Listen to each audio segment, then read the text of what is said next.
আয়নাঘরের ওই অঞ্চলে আমি গিয়েছি, কচুক্ষেত বা ক্যান্টনমেন্ট বা ডিজিএফআই এর অফিস দিয়ে বিশাল হেডকোয়ার্টার এর পাশে কয়েকবার আমি গিয়েছি, দেখছি অত্যন্ত ভয়ঙ্কর।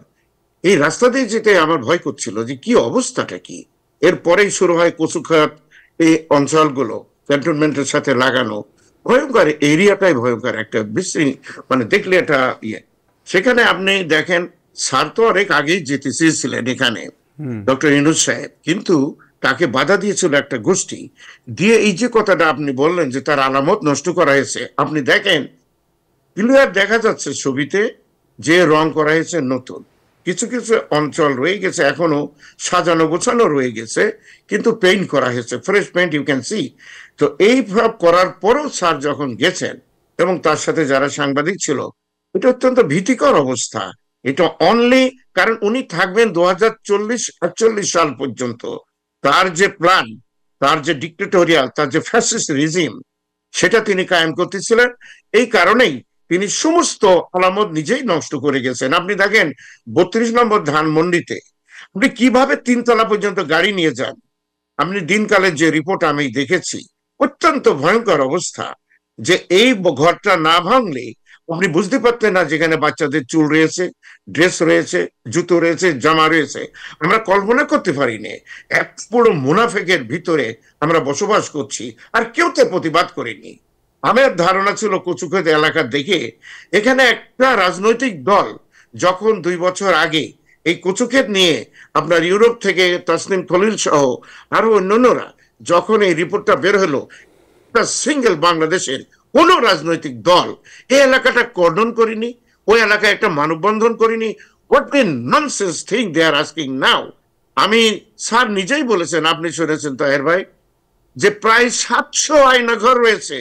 আওয়ামী লীগের যে প্রাসাদ, এটাকে ভবন বলবেন না, ঘরও বলবেন না, আমি দেখে আসছি।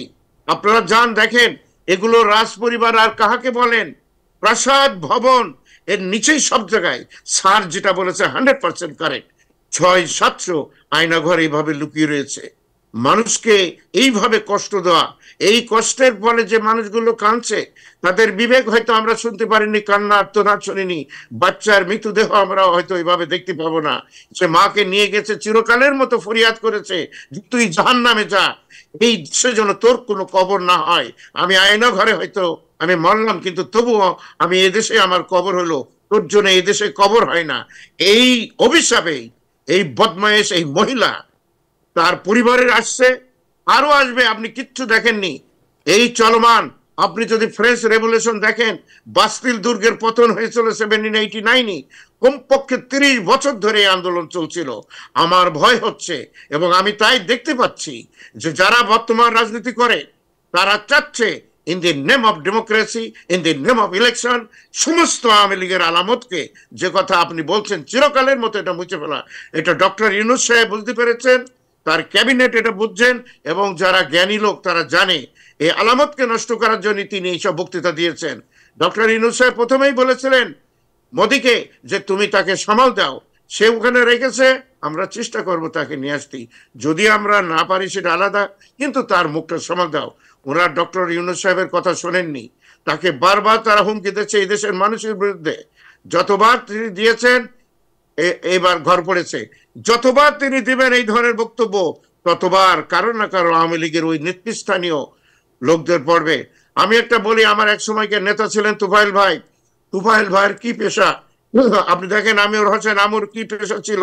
আপনি যাদের 32টা ঘর ভাঙা হয়েছে, তাদের ছিল, তারা, তার আইকন ছিল শেখ সাহেব এবং হাসিনা। আপনি কষ্ট করেন তাহের ভাই, আপনি নিজে দেখেন কত সকালে আসেন আর কত রাত্রি যান, আর কি পরিমাণ কষ্ট করতে হয় আপনার লোকদের জন্য, আপনি কষ্ট করেন। আর এই বদমাইশগুলো in the name of politics, কোনো চাকরি নেই, কাজ নেই, খালি লুটপাট করে চলে গেছে। এই দেশের বিচার তাদের করতে হবে। বাইরে যারা লেজ নাড়াচ্ছে ক্ষমতায় আসার জন্য, ইলেকশন দিয়ে হোক আর যেভাবে হোক। আমি একটা কথা বলি তাহের ভাই, মানুষ কিন্তু মরতে শিখেছে, তারা কোনো জালিম শাহীকে আর কখনো গ্রহণ করবে না। এটা আমার যে দেশে যে আমি এটা দেখেছি। আপনার টেলিভিশন অনেক পপুলার হয়েছে, আপনি আমাদের কথা বলার সুযোগ দিয়েছেন, আমাকে জিজ্ঞেসও করেছে টাইম টেলিভিশন নিয়ে অনেক কথা। I am very proud of, and we are very blessed. কিন্তু তাহের ভাই, যেদিকে যাচ্ছে আমরা অত্যন্ত ফ্লুইড সিচুয়েশনের ভিতরে যাচ্ছি। বিরোধী দলগুলো যদি এই ধরনের ধামাচাপা দেয়, বাংলাদেশের ইতিহাসে সব থেকে বড় সংস্কার করে শহীদ রাষ্ট্রপতি জিয়াউর রহমান, আজকে তাদের দল দেখলে সেমন দেম যে তারা কি বলেটা কি, কিসের রাজনীতি এরা করে।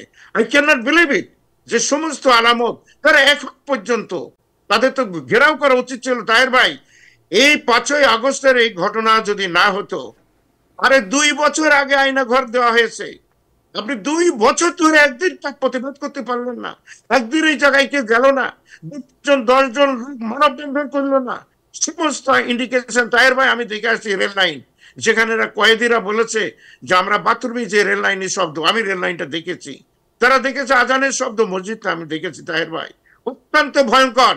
আমরা যারা রাজনীতি করি এদের ভিতরে কোনো স্টেটসম্যানশিপ নাই। মাওলানা ভাসানী ছিলেন, তিনি চলে যাওয়ার পরে আমরা স্টেটসম্যান আমরা দেখিনি। এটা আইয়ামের জাহেলাত তারা তৈরি করে গেছে, এবং একে যারা সাপোর্ট করছে তাদের কাছে রয়েছে আরো ভবিষ্যতের আইয়ামের জাহেলাত। আমরা সাধারণ মানুষের পক্ষে লড়াই করেছি।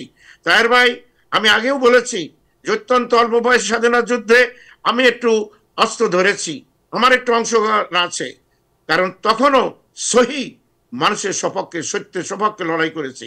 দ্বিতীয় স্বাধীনতার 15 বছর আমি ময়দানে ছিলাম, কারোর কাছে বাহাদুরি করার শোনাই নেই।